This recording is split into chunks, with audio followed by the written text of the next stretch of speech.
What's going on, guys? Thank you for tuning back in today for a awesome deck profile.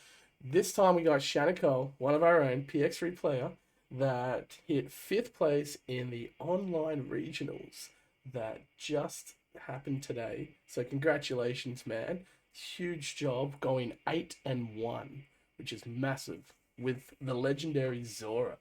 So the floor is yours, man. I'm gonna leave it to you. Take it away. Thank you very much.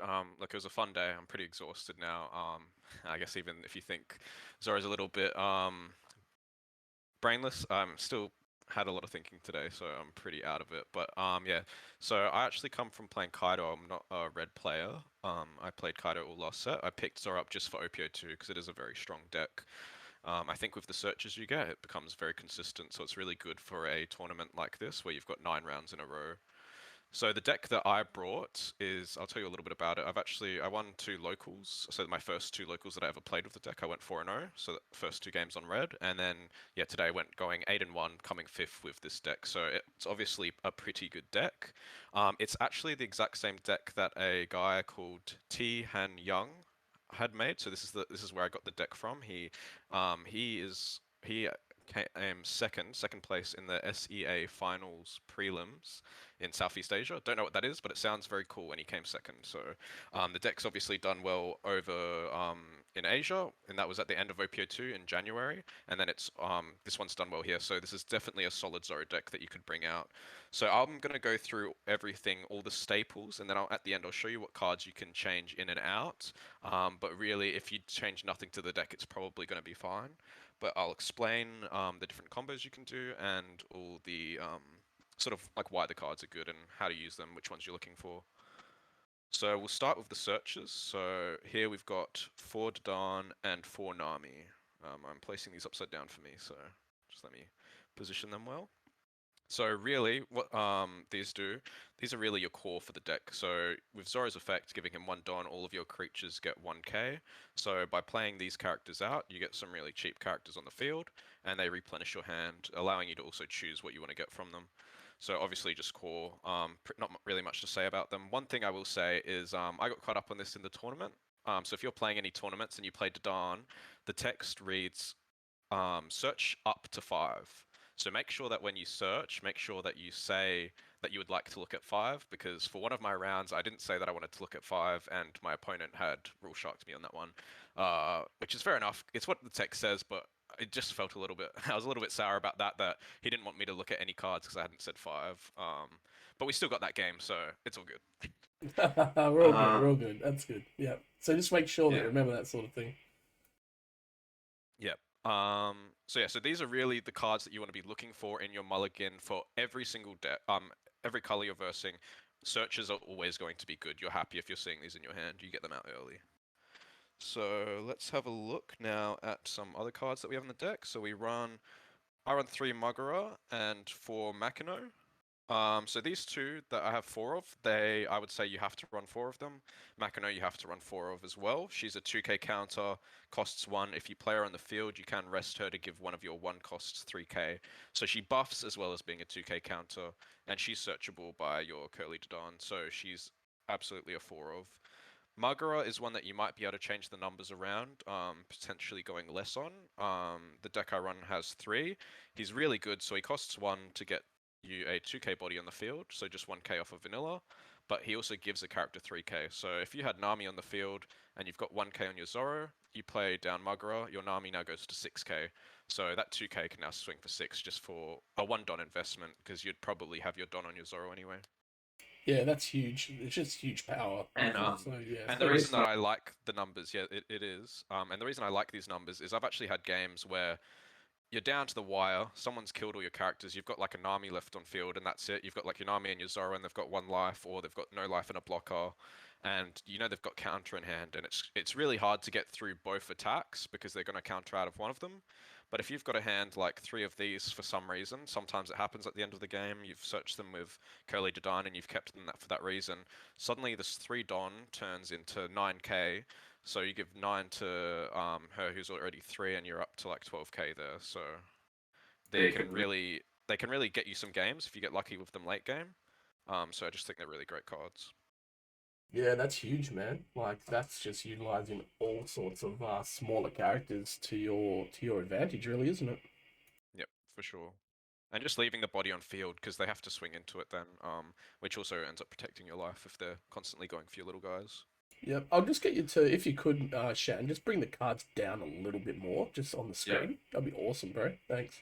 Just so our viewers can see a little bit better.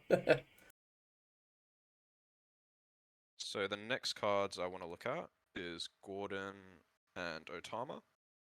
So Otama's probably one of the best cards in the deck.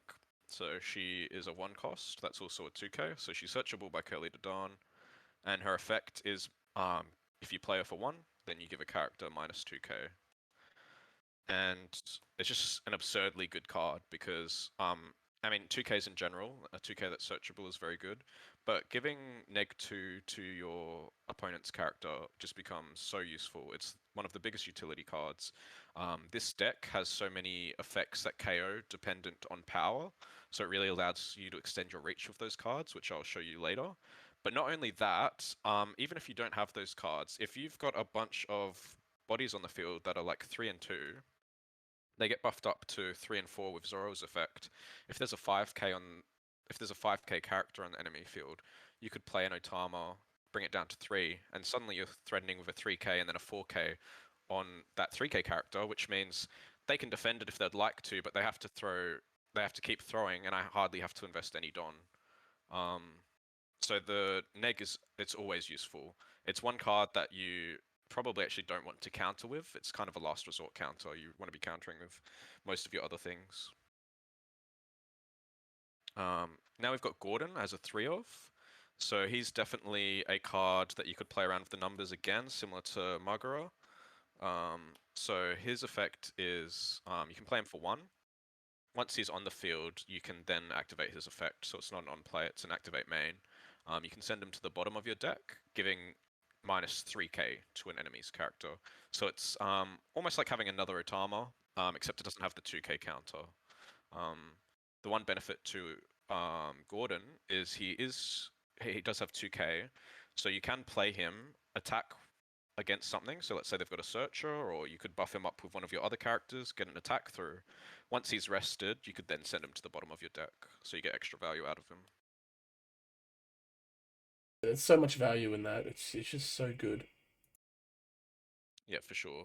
Um, and so these are really a lot of the good effects that you're getting out of the deck. So now I will actually, because we've just talked about the negging power, I'm going to move on to the cards that can utilize negging effects. So these ones I would say are all close to 4 ofs at least. So we've got Nico Robin, Vista, and we've got Gum Gum Jet Pistol.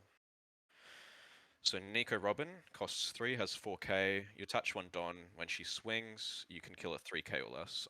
It's such a good card. You're for 1 Don investment, you're getting rid of an opponent's card, whether it's a blocker or a 3k.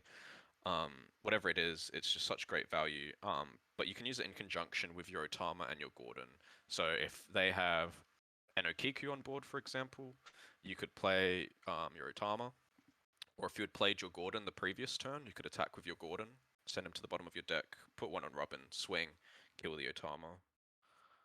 And I think my favorite thing to do with Robin or one of these other effects is actually to neg something. So, for example, using an Otama to neg something, but not using the effect right away on it. Because if I neg something that's 5k to 3k, I can for sure swing at like leader and kill it. But what I could do is if I've got some cheap guys on the board, I can start swinging at it and force them to use more counter out of hand. They can either let it go, which then I can use Nico on a different card, getting card value, or if they don't let it go, I can keep swinging at it and get those cards out of hand if they want to counter out of it. The next of these cards is Vista. He costs 3, has 3k. So a pretty good body for Zoro. With Zoro's effect, he's at 4k, so only a 1 Don investment to swing at leader. He kills a 3000 character power character. So, and then once again with Otama and Gordon, you can then extend the reach to kill a 5k, a 6k, or if you've got multiple, you can actually kill something even bigger. So like if you had Gordon and Otama in hand and you really needed to get rid of something, so they'll neg by a total of 5 and he's 3, so with these 3 cards you could actually kill an 8 cost.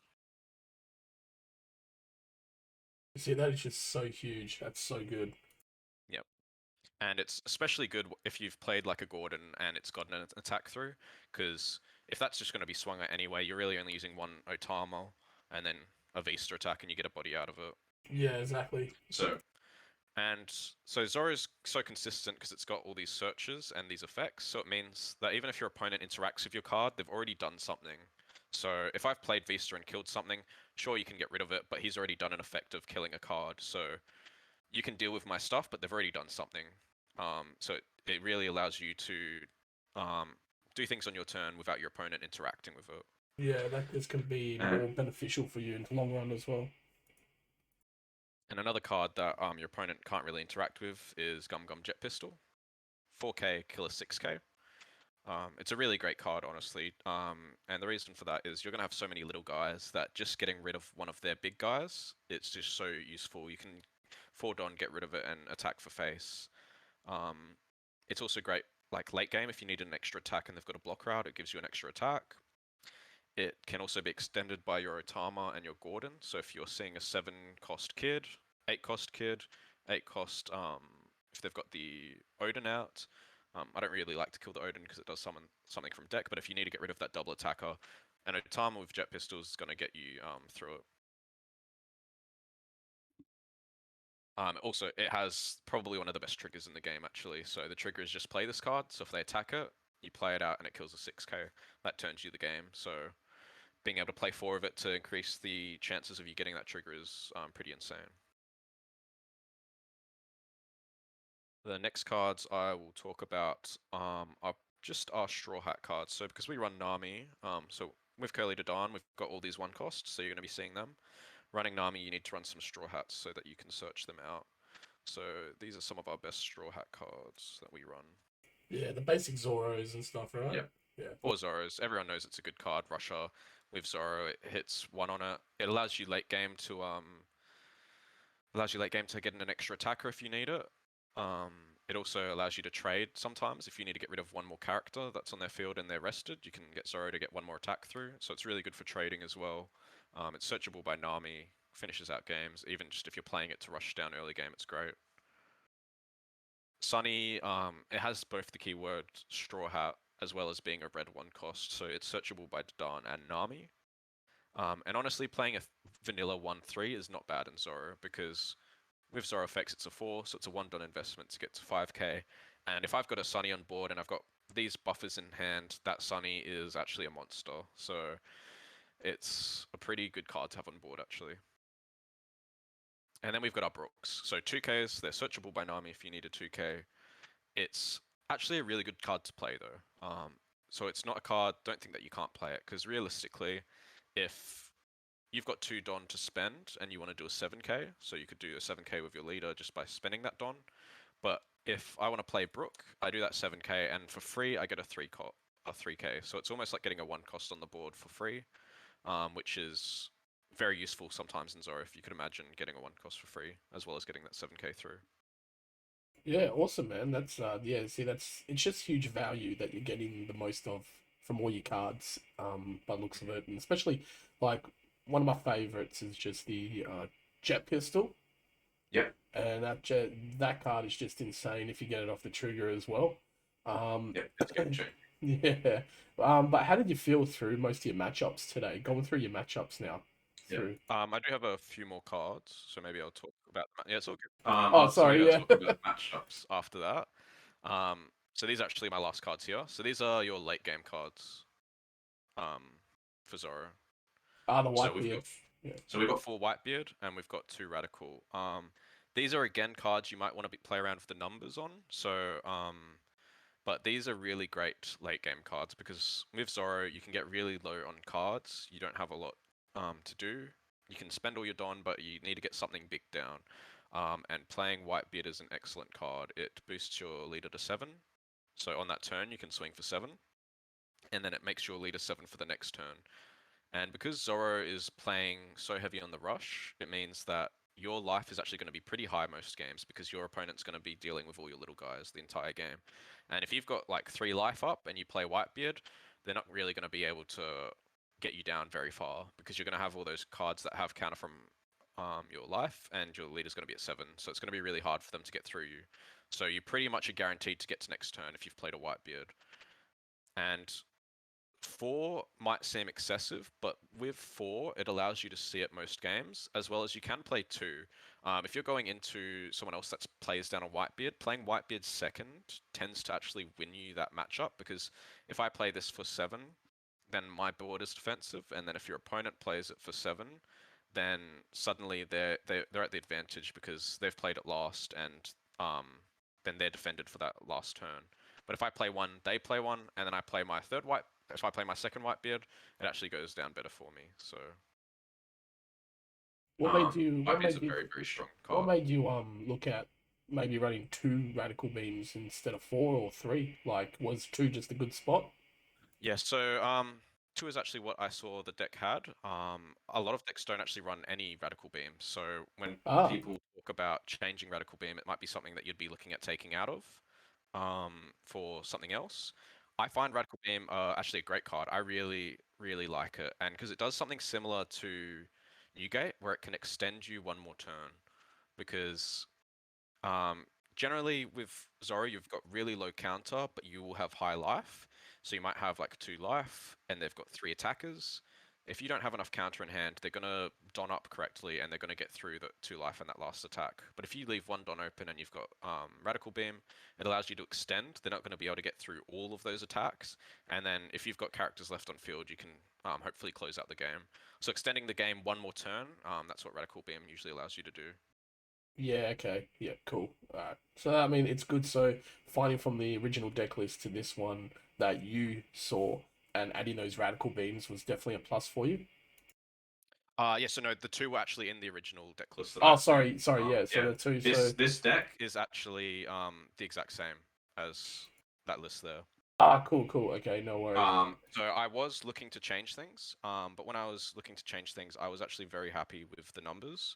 Um, and so there are a few changes you could make, and I might go through those for the different matchups for the deck after playing it so much. So the changes you definitely could make is Whitebeards and Radical Beams are cards that you might be able to opt out of. Your Gordon and Sunnies and Mugras and other cards you can change. So these are the type of cards you could change. But really, I think Zoro tends to be a deck that they're going to be looking very similar. And I think if it's consistent, so if your cards are high in all the numbers and you know what you're finding, it's going to be better. Running something like an Uta, so that gets a small character back, could be a great card against green, but it's also a card that doesn't have counter. So adding cards like that, it can throw your decks if you're not used to having those no counter cards. Yeah, cool. Okay. Interesting. I mean the deck performs really well, man, and you're such a good pilot at it. You're one of our best players on the team, so absolutely love your work, what you're doing at the moment. So going forward from there, how did you feel, yeah, through the day, with your matchups as well, man? Yeah, so I versed I think 3 Kinemons. I'm trying to remember correctly. So 3 Kinemons, 2 Smokers, 1 didn't show up though for that Smoker. And we had 3 Zoros and a Whitebeard. So the Zoro mirror, I actually feel very confident in it. So I was really happy whenever I saw a Zoro. I feel into the Zoro mirror, you can actually turn from an aggro into trying to control the board a little bit more. I find if you end up getting card advantage against your opponent, it works really well. So these searches are really great into the mirror, as well as these 2 cards here, right? Vista and Nico Robin. So I would usually like to choose first. If you get first, you want to be going ideally a Nami into a Nico Robin. If they can't get rid of your Nico Robin, then it's just going to get so much value.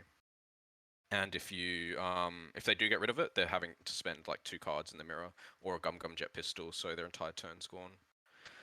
So yeah, this deck, I think because I've seen some decks that don't run 4 Nico Robins, I think for the mirror, this is an amazing card. So I'd really run 4 of that, 4 Vista, and obviously your 8 searches. Yep. The Kinemon is probably my hardest matchup personally for me. Law's very hard as well, but I didn't see any Laws today. So Kinemon is definitely the hardest one that I saw. I won 2 of them and lost 1. It's Zoro struggles against Kinemon because what you really want to do is you want to get a board with multiple attackers and just absolutely smother them. But if I play a character, it gets rested and killed. Play a character gets rested and killed. It can be really hard. So a character like Okiku that can rest every single turn is a big struggle. So generally against Okiku, you want to find a Vista and one of these two, so that you're able to kill it, or a Gum Gum Jet Pistol, as well as your searches again. You need searches against Kinemon, so that's why it's probably the hardest deck, because you need to find your searches as well as an answer for Okiku. You need to get all of that really to beat a Kinemon that finds an Okiku. Yeah, that's huge. Yeah, you can see how it can be a bit of a struggle on the clapback when they're doing stuff like that, resting your cards and keeping control on your board. But yeah, no, it's definitely a tough matchup. Kinemon is the current deck at the moment. It is the deck that took out the regionals today. So no hard feelings there, I guess, for you. But to do well against it, to beat two of them and only lose to one is still a solid effort, bro. Yep. So yeah, it's absolutely amazing. But yeah, no, we'll just quickly now look into wrapping it up. So after the whole day, your experience with regionals, man, how did you find it overall? Like just your experience with your first online webcam regional event. It was really great, to be honest. So we had a big cohort from Perth that played today, and really it was just great jumping in the call with the boys afterwards each game, chilling out. It was a lot of fun. Most of my opponents were really, really nice. So had some good experiences. It was great playing with opponents from over east as well, seeing how they play and testing my skills, seeing how I went. It was just it was a lot of fun. That's awesome, man. That's great. Yeah, so you can see what it's like around Australia. You get to meet, make new friends, and that's what the game's all about. Eh? It's so good. So congrats to all the other boys that placed really well. I believe most of Perth went like 6-3 and 5-4, which is absolutely amazing. But you yourself, man, with 8-1, time in there with like from second to your spot fifth is absolutely amazing. So thank you very much, man. It's huge. It's a big W there. I reckon for us here at PX3, we're starting to just like pick up the pace and just compete on that higher national circuit. So it's just awesome, man. So congrats on that. Thank you very much. We just want to send a big shout out as well to Double Sleeved, Ryan and Umit for streaming the event. You guys are amazing. Thank you for doing all the content that you do, for giving us all everything that we need so we can tune in and see these awesome games. And also to TAC Games as well. Crystal and Trent, they're always doing an awesome job. So thank you very much for bringing us a great tournament. The guys appreciate it and we'll always be there for the next one. So yeah, other than that, we'll wrap it up. Thanks for joining me today, Shan. Really appreciate it, bro. Yeah, and thank you. And yeah, we'll see you guys on the next one. Thank you very much, guys. Remember also to like and subscribe and hit that bell to stay notified. Cheers.